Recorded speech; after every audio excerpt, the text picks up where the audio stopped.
Hello दोस्तों, नमस्कार। एक बार फिर से स्वागत है आपके अपने यूट्यूब चैनल देव जी के ट्रिक्स में। तो दोस्तों, हम यहाँ पर डेली जो कि देख सकते हैं शाम को 6 बजे आपकी यूपी जीके की क्लास होती है। और ये आपके पीवाई की क्वेश्चन अर्थात प्रीवियस ईयर जो आपके क्वेश्चन हैं वो आपके सॉल्व किए जा रहे हैं। देख सकते हैं 2024 की जो परीक्षाएं रही हैं, है ना। और यहाँ पर परीक्षा में कुछ ऐसे भी एग्ज़ाम हुए हैं यूपी में जो आपके 5 ऑप्शन वाले भी रहे हैं। तो ऐसे सब प्रकार के क्वेश्चन आपको इसमें देखने को मिलते हैं, है ना। साथ ही में अगर 5 ऑप्शन की बात कर लेते हैं तो 5 ऑप्शन की सीरीज हमने अलग से यहाँ पर स्टार्ट किया है ना। उसको भी आप लोग प्लेलिस्ट के माध्यम दे सकते हैं। ये जैसे ही हमारी प्रीवियस ईयर क्वेश्चन वाली कंप्लीट होती है उसको हम यहाँ पर फिर से सॉल्व करा देंगे और एक बार फिर से उसका भी रिवीजन हम आपको करा भी देंगे। हमारे ऐप से नहीं जुड़े हैं तो हमारे ऐप से भी जुड़ सकते हैं, है ना। वो सारी सुविधाएं आपको ऐप में भी मिल सकती हैं और कम दामों में मिल सकती हैं, मात्र 60 रुपये में, है ना। आपको यूपी जीके का जो कोर्स है जिसमें संपूर्ण आपको थ्योरी होगी और इसके बाद बेहतर तरीके से आपकी उसमें समझाया भी गया है ना। कलर भी कर दिया गया है क्या पढ़ना है क्या नहीं पढ़ना है, और वही एग्जाम में पूछा भी जाता है। साथ में ऑब्जेक्टिव क्वेश्चन भी आपके होंगे लगभग 1500 200 क्वेश्चन उसमें कंप्यूटर के भी ऐड कर दिए गए हैं और साथ में टेस्ट सीरीज भी उसमें ऐड कर दी गई है ना। मात्र 60 रुपये में, है ना। ये सब कुछ सुविधा आपको कर दी गई है। तो आप लोग ऐप से भी जुड़ सकते हैं। देव जी के ट्रिक ऐप है ना। सीधा प्ले स्टोर से आप लोग डाउनलोड कर सकते हैं और अपनी तैयारी में 4 चांद लगा सकते हैं। देख सकते हैं आपके सामने ये जो क्वेश्चन है ना, प्रीवियस ईयर आपका है और पुलिस की जो परीक्षा हुई थी उस परीक्षा की भी क्वेश्चन इसमें ऐड है। आरओ एग्जाम जो कैंसिल हुआ था उसके भी आपके क्वेश्चन आपको मिलेंगे। यानी अपडेटेड क्वेश्चन 2025 की यूथ कंपटीशन बुक ये है ना हम लोग सॉल्व कर रहे हैं। गुड इवनिंग, नमस्ते सभी को, जय हिंद, राधे राधे। गुड इवनिंग सभी को, जय हिंद, सभी को नमस्ते। तो चलिए फिर स्टार्ट किया जाए। आज के सेशन को थोड़ा स्पीड के साथ हम लोग सॉल्व करेंगे और बेहतर तरीके से टेस्ट पेपर को हम लोग सॉल्व करने वाले हैं। सभी को नमस्ते, गुड इवनिंग सभी को, नमस्ते, गुड इवनिंग, जय हिंद, हर हर महादेव, जय माता दी। तो चलिए स्टार्ट करते हैं। पहला क्वेश्चन आपसे कह रहा है जो विंध्याचल आपका श्रेणी है कहीं ना कहीं इनमें 4 ऑप्शन में से कहाँ पर पड़ेगी, तो आपकी मिर्जापुर पड़ेगी। तो आप चाहते तो तुक्का भी मार सकते थे। ऑप्शन आपका डी बन जाएगा। यहाँ पर देखिए हिंडन हवाई अड्डा स्थापित है। बताइएगा हिंडन जो आपका है कहाँ पर है। चलिए हिंडन जो आपका है कहाँ पर है, कहेंगे सर ये आपके गाजियाबाद में है। ऑप्शन नंबर आपका बी हो जाएगा, आपकी गाजियाबाद में है। और यहाँ पर अगर जेवर पूछ लेता है जेवर हवाई अड्डा तो आप कहेंगे सर नोएडा शहर में है। अगला है निम्नलिखित में से मुगल सराय जंक्शन रेलवे स्टेशन का नया नाम इनमें से क्या रखा गया है। चलिए मुगल सराय जंक्शन है, इसका नया नाम क्या है यहाँ पर बताना है। Very good. तो याद रखिएगा जो मुगल सराय जंक्शन है इसका नया नाम क्या है, तो आप कहेंगे सर पंडित दीनदयाल उपाध्याय जंक्शन है। इसका ऑप्शन नंबर आपका बी जिसका आ रहा है बिल्कुल सही जवाब हो जाएगा। और ये भारतीय रेलवे का महत्वपूर्ण केंद्र और एशिया का सबसे बड़ा रेलवे मार्शलिंग आपका यार्ड आपका है, याद रखिएगा। अगला है खेरिया विमानपत्तन जो आपका हवाई अड्डा है कहाँ पर है। खेरिया बताना है, खेरिया कहाँ पर है। तो देखिए खेरिया की अगर बात कर लेते हैं तो आप कहेंगे सर 5 नंबर है और 5 का ऑप्शन ये हो जाएगा। ये खेरिया पड़ता है आपके आगरा में, है ना। जो आगरा आ गया है बिल्कुल सही हो जाएगा। कहेंगे सर आगरा में देखा जाए खेरिया आपका होगा। वाराणसी की बात करते हैं तो लाल बहादुर शास्त्री है। और लखनऊ में जो आपका है वो चौधरी चरण सिंह हवाई अड्डा होगा। नेक्स्ट क्वेश्चन दिया गया है उत्तर प्रदेश में वाहन शुल्क माल भाड़ा, है ना, जो आपका है इसका निर्माण कहाँ पर किया जाएगा।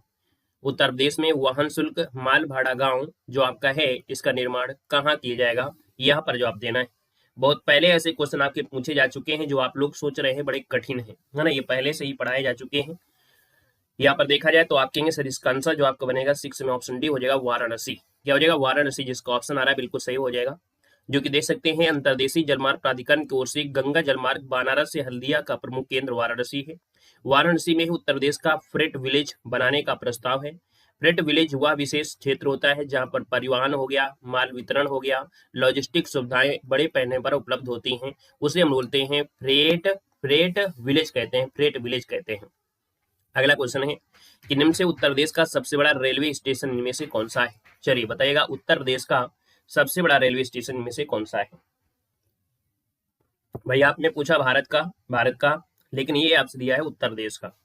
और जब उत्तर प्रदेश दे दे तो आपको आंसर क्या देना है। आप कहेंगे सर यहाँ पर आपका जो आंसर दिया गया है गोरखपुर रेलवे स्टेशन इनमें से क्या है। ऑप्शन आपका सी हो जाएगा, राइट हो जाएगा, याद रखिएगा। वहीं पर अगर पूछे वर्तमान में जो आपका 2023 की बात करते हैं, 2023 में हुबली जंक्शन है ना, जो कि नाम है श्री सिद्धारूढ़ा स्वामी जी कर्नाटक, ये आपका है जो कि विश्व का सबसे लंबा रेलवे प्लेटफॉर्म आपका है, याद रखिए हुबली वाला। अगला है कि निम्नलिखित में से उत्तर प्रदेश का कौन सा शहर है जो राष्ट्रीय राजमार्ग 2 से नहीं जुड़ा है। NH2 जो आपका है कहां से होकर नहीं गुजरता है, चलिए बताना है आपका आंसर क्या हो जाएगा।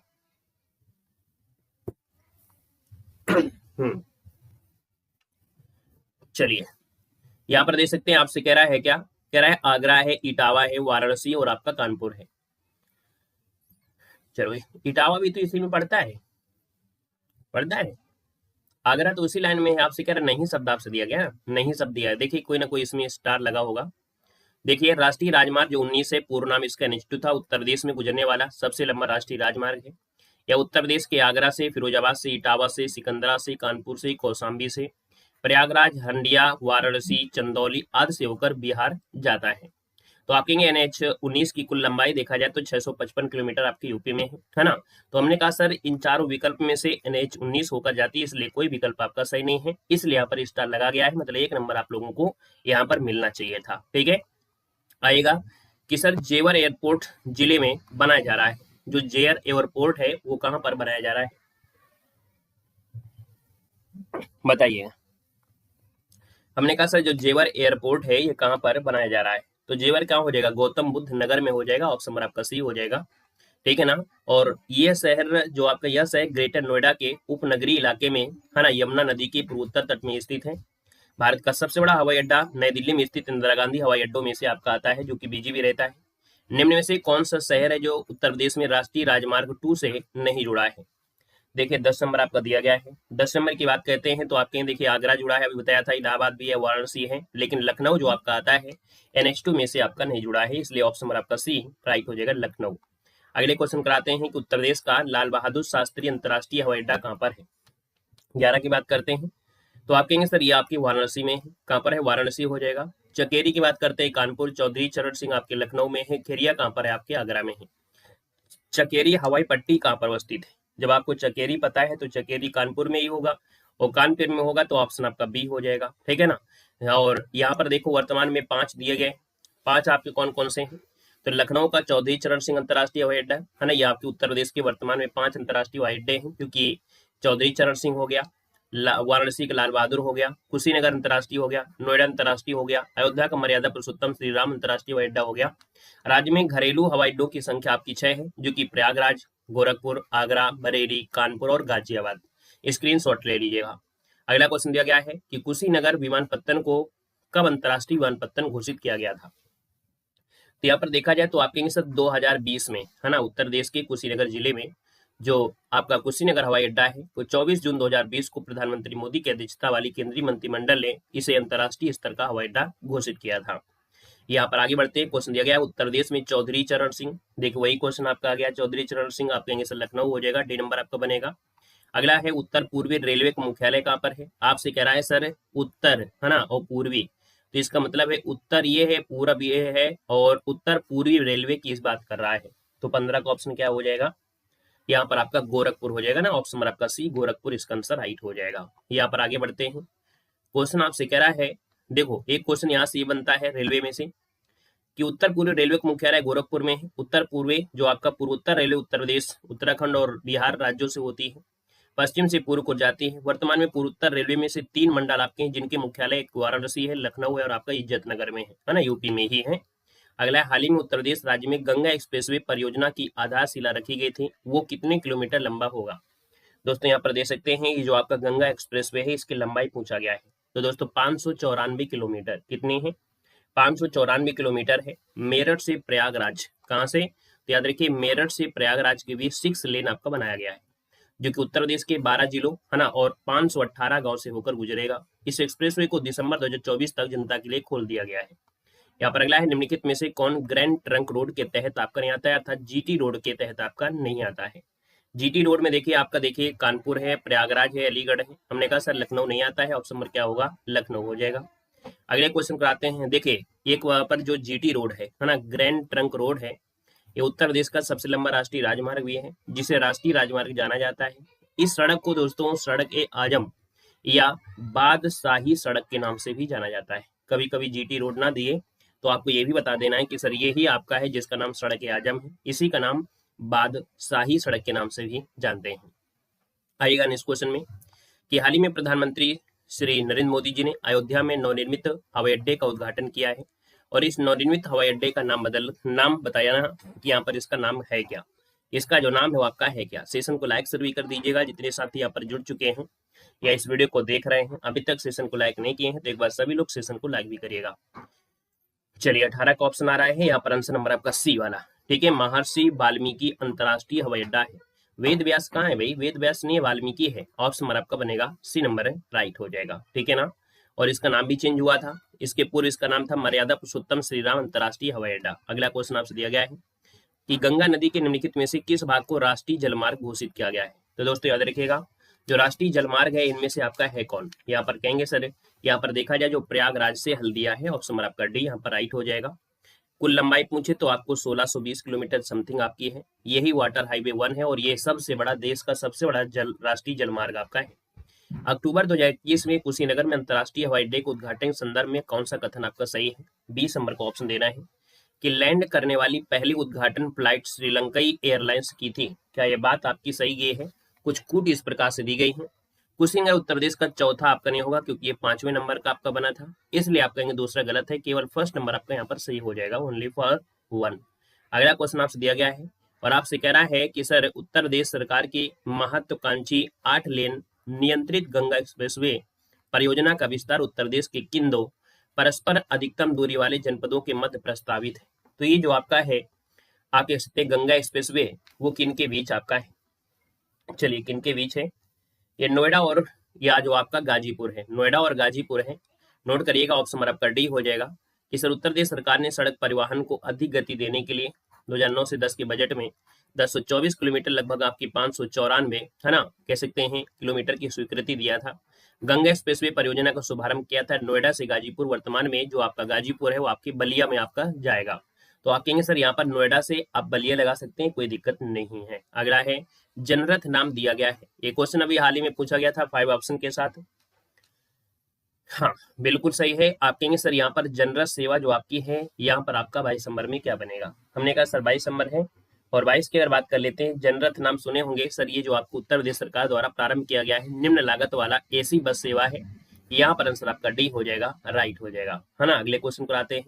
क्वेश्चन आपसे अगला पूछा गया है और यहाँ पर देखिए अगला क्वेश्चन दिया गया है कि यमुना एक्सप्रेसवे आपका क्या है। यमुना एक्सप्रेसवे जो आपका है वो कहाँ से कहाँ तक जाता है।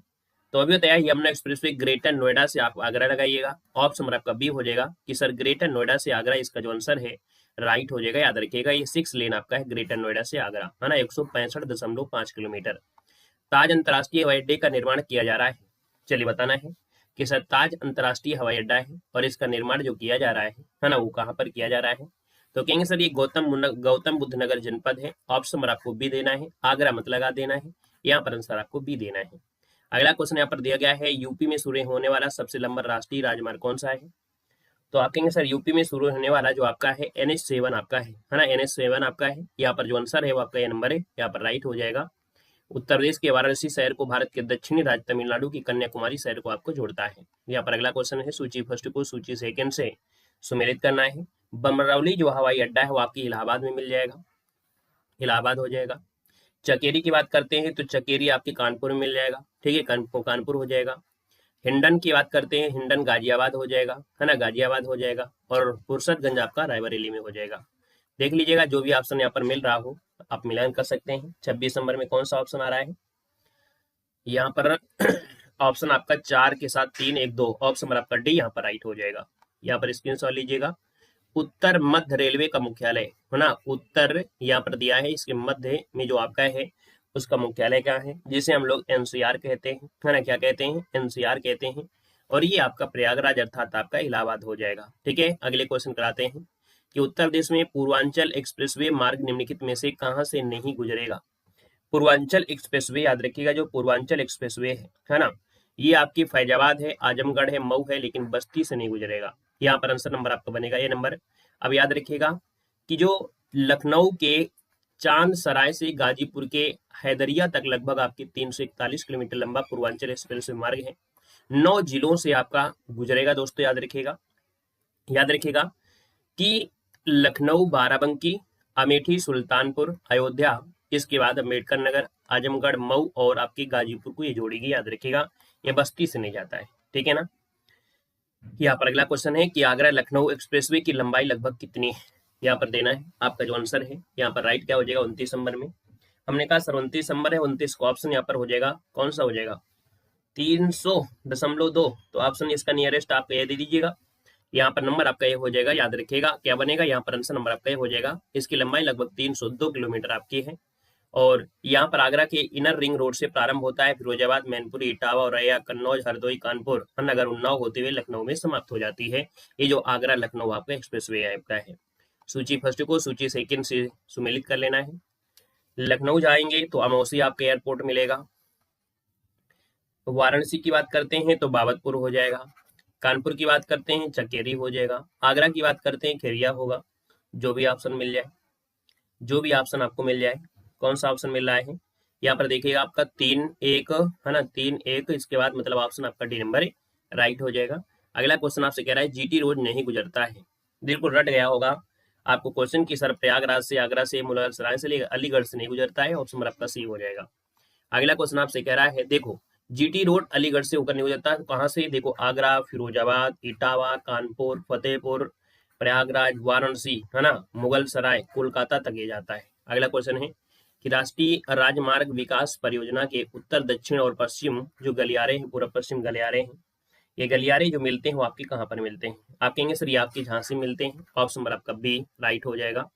अगला यहाँ पर दे सकते हैं कि सर जो ताज एक्सप्रेसवे है किन शहरों को जोड़ता है। चलिए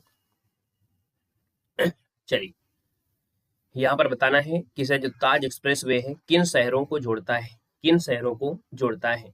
हमने कहा सर आगरा और ग्रेटर नोएडा को, जो ताज एक्सप्रेसवे है वो आगरा और ग्रेटर नोएडा को जोड़ता है। आपका जो आंसर है यहाँ पर आंसर सी राइट हो जाएगा, ठीक है ना, क्लियर है। अगले क्वेश्चन कराते हैं। क्वेश्चन आपसे कह रहा है कि सर ताज एक्सप्रेसवे जो लंबाई है वो आपकी पूछ लेता है 165.5 किलोमीटर है, 6 लेन वाला आपका है। आगरा और ग्रेटर नोएडा को जोड़ता है ना। इसका पुराना नाम यमुना एक्सप्रेसवे था, उसी यमुना एक्सप्रेसवे का नया नाम ताज एक्सप्रेसवे है, याद रखिएगा। और हाल ही में इसे बढ़ाकर 8 लेन बनाने का प्रस्ताव यहाँ पर किया गया है, क्लियर है, ठीक है। यहाँ पर आगे बढ़िएगा। क्वेश्चन आपसे कह रहा है कि उत्तर प्रदेश में लखनऊ मेट्रो के प्रथम चरण में से कहां तक मेट्रो का चलना प्रस्तावित किया गया था। हालांकि ये क्वेश्चन आपका बहुत पुराना है ना। और यहाँ पर अगर हम बात करते हैं तो आपके सर ट्रांसपोर्ट नगर से चारबाग जो आपका है ये पहली बार आपकी चली थी। ऑप्शन नंबर आपका सी यहाँ पर राइट हो जाएगा। अब देखा जाए उत्तर प्रदेश में आपके देखो नोएडा, ग्रेटर नोएडा, गाजियाबाद, लखनऊ, कानपुर, आगरा में मेट्रो सेवाएं क्या हैं, चल रही हैं। आगरा में मेट्रो सेवा के संचालन के साथ उत्तर प्रदेश देश में सर्वाधिक जिलों में से मेट्रो सुविधा उपलब्ध कराने वाला राज्य आपका बन चुका है ना। अगला है उत्तर प्रदेश सरकार की यमुना एक्सप्रेसवे का उद्घाटन मुख्यमंत्री अखिलेश यादव द्वारा कब किया गया था। चलो भाई यहाँ पर बताना है कि जो यमुना एक्सप्रेसवे है इसका उद्घाटन आपके अखिलेश यादव जी के द्वारा किया गया था। और ये कब किया गया था आपसे कह रहा है, तो ये 2012 में किया गया था, 9 अगस्त 2012। ऑप्शन नंबर आपका सी यहाँ पर राइट हो जाएगा, ठीक है ना। और अगले क्वेश्चन कराते हैं। क्वेश्चन दिया गया है निम्नलिखित में से कौन सा एक सही सुमेलित नहीं है। 1857 का विद्रोह का स्थल दिया गया है और वहीं पर आपका विद्रोह प्रारंभ की तिथि दी गई है। आपसे कह रहे हैं कौन सा सुमेलित नहीं है, यहाँ पर बताना है नए टॉपिक के साथ, है ना। यहाँ पर बताना है यूपी के इतिहास में से। आप कहेंगे सर यहाँ पर देखा जाए बैरकपुर 29 मार्च 1857, मेरठ आपका 10 मई, झांसी 10 मार्च दिया गया है। और 5 ऑप्शन के साथ ये क्वेश्चन आपका पूछा जा चुका है। आप कहेंगे सर झांसी में 8 जून में हुआ था, कब हुआ था, 8 जून को हुआ था, 8 जून होगा। आप कहेंगे सर ऑप्शन नंबर आपका सी यहाँ पर गलत हो जाएगा। आप देख सकते हैं स्क्रीनशॉट लेना है ले सकते हैं, अपनी नोट्स में इसी प्रकार से इनको लिख सकते हैं। बैरकपुर में जब बात आई है तो 29 मार्च 1857 है, मेरठ में 10 मई है और झांसी में 8 जून है, लखनऊ में आपकी 4 जून है। 1857 में बरेली उत्तर प्रदेश में क्रांति का नेता कौन था।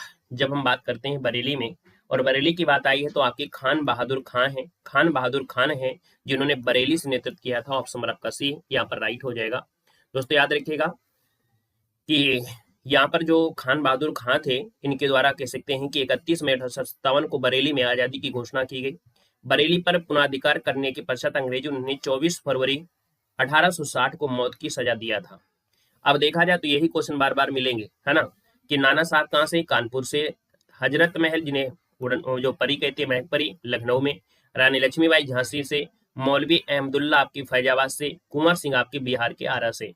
मौलवी अहमदुल्ला ऐसे व्यक्ति थे जिन पर 50,000 रुपए का जुर्माना लगाया गया था और यहाँ पर अंग्रेजों के नाक में दम कर रखा था। कौन है वो? आपके मौलवी अहमदुल्ला है, जिन्होंने अंग्रेजों के नाक में दम कर रखा था और इनको पकड़ने के लिए 50,000 रुपए का जुर्माना भी लगाया था, है ना। तो ये अभी आपको मिलेगा। इलाहाबाद दिया है, जब इलाहाबाद दिया है तो आप कहेंगे सर इलाहाबाद में लियाकत अली थे। ऑप्शन नंबर आपका बी हो जाएगा।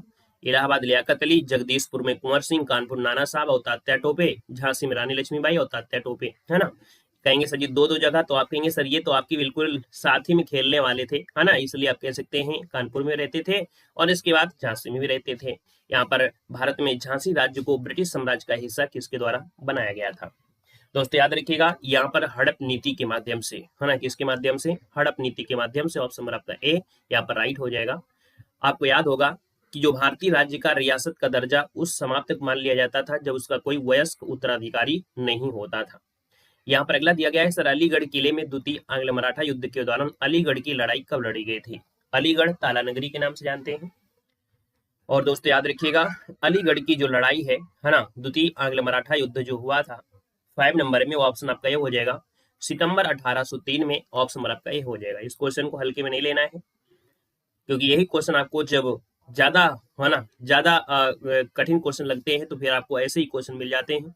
आपने हमेशा कानपुर पढ़ा, लखनऊ पढ़ा, लेकिन कठिन क्वेश्चन में जब आते हैं तो ये क्वेश्चन आपके आने लगते हैं जो आप लोग इग्नोर कर देते हैं। इसलिए ऑप्शन नंबर आपका ए हो जाएगा। देखो, आंग्ल मराठा युद्ध में से आपको आ गया प्रथम आंग्ल मराठा कितने से हुआ था, उसमें से वारन हेस्टिंग था। द्वितीय में आपका लॉर्ड वेलेस्ली था और तृतीय आंग्ल में कौन था? तो आपका हेस्टिंग था। 1883 में 1583 में प्रयागराज का नाम परिवर्तित करके इलाहाबाद किया था। ये किसने किया था? तो ये किया था आपके अकबर ने किया था। किसने? अकबर ने किया था। और भैया 2018 में क्या किया गया? उत्तर प्रदेश सरकार ने इलाहाबाद का नाम बदलकर प्रयागराज कर दिया, ठीक है ना। पहले प्रयाग नाम था, पहले प्रयाग नाम था, इसको इलाहाबाद, अब भैया इसको प्रयागराज बना दिया गया। राज और जोड़ दी गया, योगी राज, प्रयागराज। अगला क्वेश्चन है कि सर मोतीलाल नेहरू, सीआर दास ने स्वराज्य पार्टी की स्थापना किस स्पष्ट उद्देश्य के लिए किया था? तो देखा जाए, यहाँ पर जो विधानसभाओं के अंदर पहुंचकर उनका नाश करने के लिए किया गया था। यहाँ पर ये क्वेश्चन पहली बार पढ़ रहे होंगे, हो सकता है इसके पहली बार भी पढ़े हों और भी आपने पढ़ा हो, लेकिन याद रखिएगा जो मोतीलाल नेहरू थे, सीआर दास थे, इन्होंने स्वराज पार्टी की स्थापना का इनका जो उद्देश्य था, इनका लक्ष्य था, ये था कि जो विधानसभाएं उनके अंदर पहुंचकर उनका नाश किया जाए।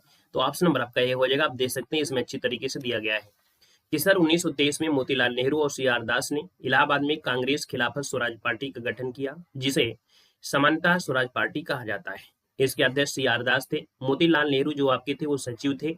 इनका प्रमुख उद्देश्य था कि कांग्रेस की विधानसभाओं में पहुंचकर उनका नाश करना, क्योंकि वर्ष 1922 में कांग्रेस अधिवेशन में कांग्रेस ने चुनाव लड़ने की अनुमति परिवर्तित विरोधियों को नहीं दी थी। सितंबर 2023 में, है ना, दिल्ली में आयोजित कांग्रेस के विशेष अधिवेशन में जो अध्यक्ष थे अब्दुल कलाम आजाद, स्वराजियों को चुनाव में भाग लेने की अनुमति मिल गई थी।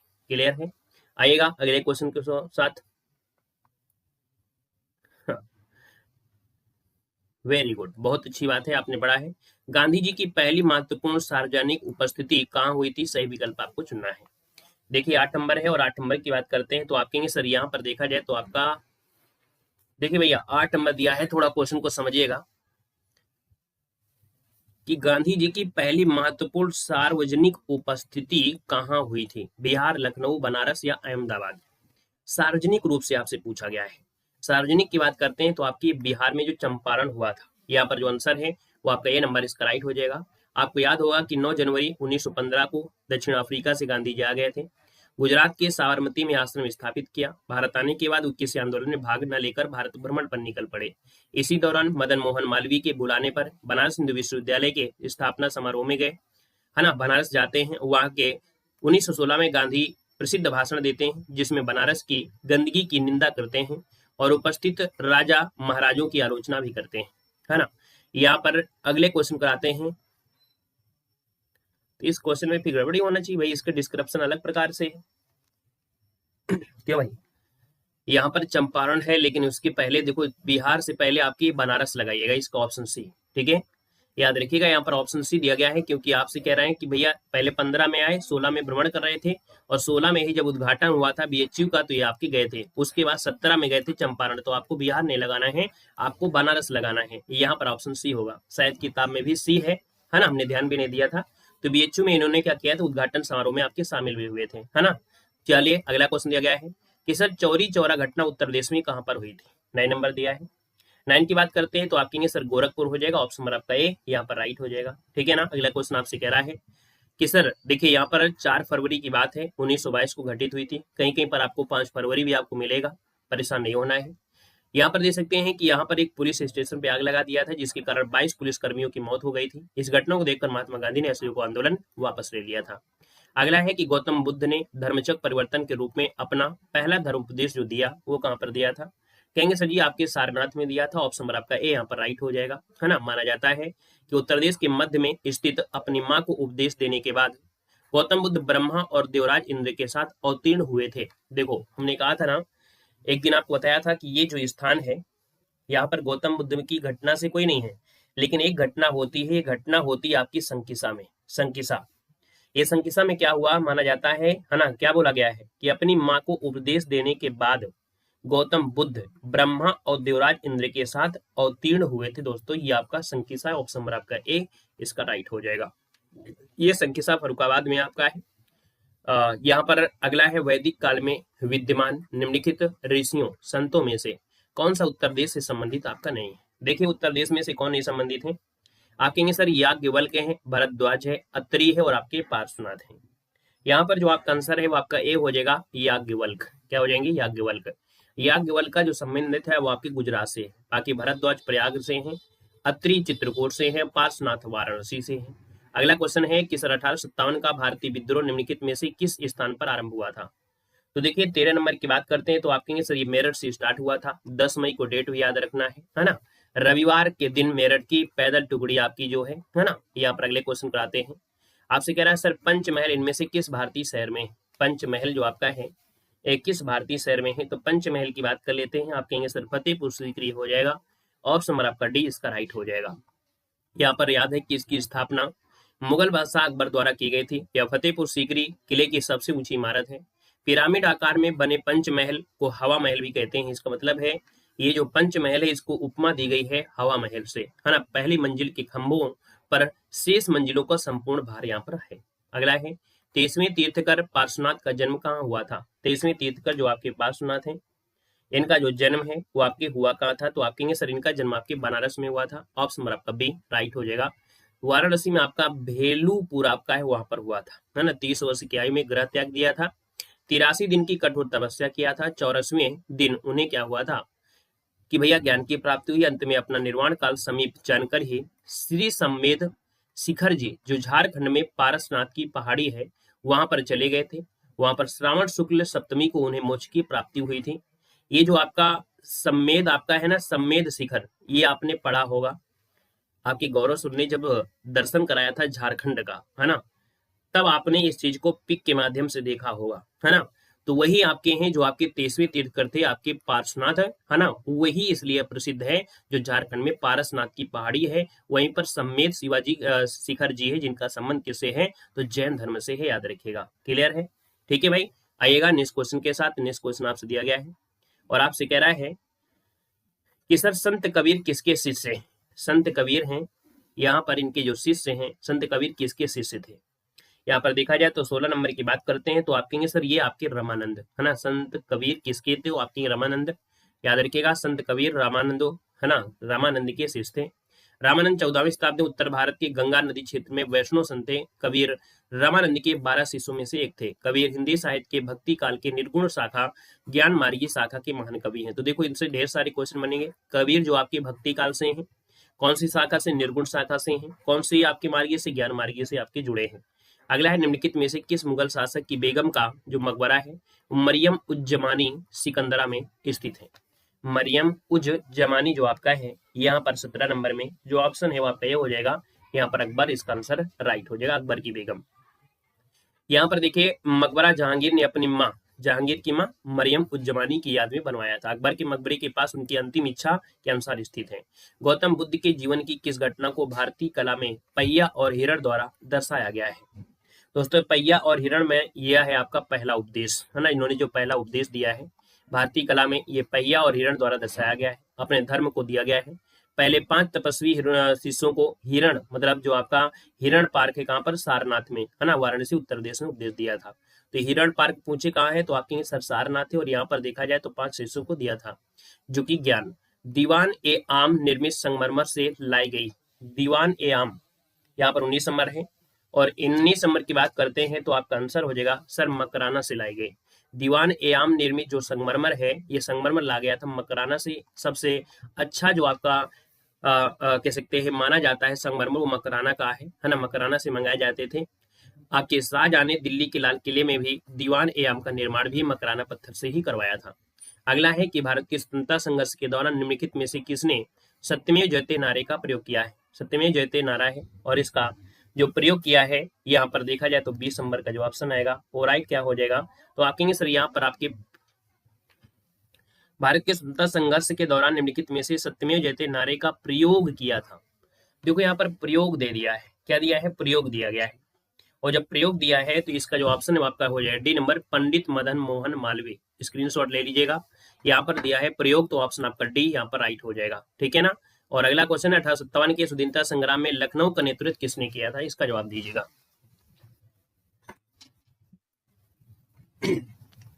चलो, हाँ देखो, सत्यमेव जयते का नारा पंडित मदन मोहन मालवीय ने दिया। उन्होंने 1918 में भारतीय राष्ट्रीय कांग्रेस का अधिवेशन में अध्यक्षता की और अपने अध्यक्षीय भाषण में यह नारा दिया था। अगला क्वेश्चन है कि सर यहाँ पर दिया गया है, कह रहे सर 1800 क्या दिया गया है? 1857 के स्वतंत्रता संग्राम में लखनऊ का नेतृत्व किसने किया था? यहाँ पर आपको बताना है, बताइएगा। लखनऊ दिया है, लखनऊ है, तो आप कहेंगे सर यहाँ पर हजरत महल हो जाएंगे। ऑप्शन नंबर आपका सी यहाँ पर राइट हो जाएगा। ठीक है ना। अगला क्वेश्चन है, जो संयुक्त प्रांत का जो देवबंद आंदोलन है कहाँ पर शुरू हुआ था? यहाँ पर 22 नंबर है और 22 का ऑप्शन डी हो जाएगा, आपके सहारनपुर में हुआ था। देवबंद आंदोलन हुआ था वो आपकी कहाँ पर? तो सहारनपुर में हुआ था, 1866 में हुआ था, याद रखिएगा। आंदोलन को मोहम्मद कासिम नतोत्वी और राशिद अहमद गंगोही द्वारा मुस्लिम समुदाय के धार्मिक नेताओं को प्रशिक्षित करने के लिए चलाया गया था। इस आंदोलन का उद्देश्य था कि मुस्लिम समुदाय का नैतिक और धार्मिक उत्थान करना। अगला क्वेश्चन दिया गया है कि भारत का एक क्रांतिकारी संगठन हिंदुस्तान रिपब्लिकन एसोसिएशन में बनाया गया था। यहाँ पर देखिए 23 नंबर है और 23 का ऑप्शन बनेगा बी नंबर, 1900 जो आपका 24 है ना, 1924 में बनाया गया था। यहाँ पर आंसर आपका बी राइट हो जाएगा। अगला क्वेश्चन दिया गया है, निम्नलिखित में से कौन से सुल्तान है जिन्हें एक शहर प्राप्त हुआ जहां अब आगरा अवस्थित है? यहाँ पर 24 नंबर है। 24 का ऑप्शन दोस्तों ये सिकंदर लोदी है ना। क्वेश्चन को समझ लीजिएगा कि वे कौन से सुल्तान है जिन्हें एक शहर प्राप्त हुआ, है ना, शहर प्राप्त हुआ जहां अब आगरा है? कहेंगे सिकंदर लोदी है। याद रखिएगा, आगरा शहर की स्थापना लोदी वंश के शासक सिकंदर लोदी ने 1504 में किया था। मध्यकाल में राजस्थान तथा दक्षिण में मालवा की ओर जाने वाले मार्ग पर स्थित होने के कारण यह आगरा का राजनीतिक, आर्थिक और व्यापारिक महत्व था। उसके आदेश पर संस्कृत के एक आयुर्वेद ग्रंथ का फारसी में फरहंगे सिकंदरी नाम से अनुवाद कराया। सिकंदर लोदी ने गुलरुखी उपनाम से कविताओं की रचना भी किया। अगला क्वेश्चन है कि महात्मा गांधी ने किस घटना के कारण असहयोग आंदोलन को वापस लिया था? क्वेश्चन नंबर आपका जो 25 है ये आपको कमेंट बॉक्स में कमेंट करके बताना है। चैप्टर लंबा है इसलिए इसको हम लोगों को थोड़ा सा और अच्छे तरीके से बताना होगा। लंबी क्लास हो भी गई है। बचे हुए जो आपके क्वेश्चन है वो आपको लगातार सीरीज के माध्यम से मिलते रहेंगे। इसी प्रकार से जुड़े रहिए, डेली पढ़ते रहिएगा, है ना। और जब डेली पढ़ेंगे तो आपको ये बुक भी आपकी जल्दी खत्म होगी और कहीं ना कहीं जो 5 ऑप्शन वाली सीरीज है इसके बाद स्टार्ट हो जाए। 6 बजे आपकी यूपी जीके हमेशा आपको मिलती रहती है और 8:50 में आपको अभी 8:50 में हिंदी की क्लास होती है और हिंदी में आपके 50+ क्वेश्चन आपके सॉल्व कराए जाते हैं और हिंदी साहित्य के क्वेश्चन भी आपके सॉल्व कराए जाते हैं। ठीक है ना। तो चलिए मिलते हैं नेक्स्ट क्वेश्चन नेक्स्ट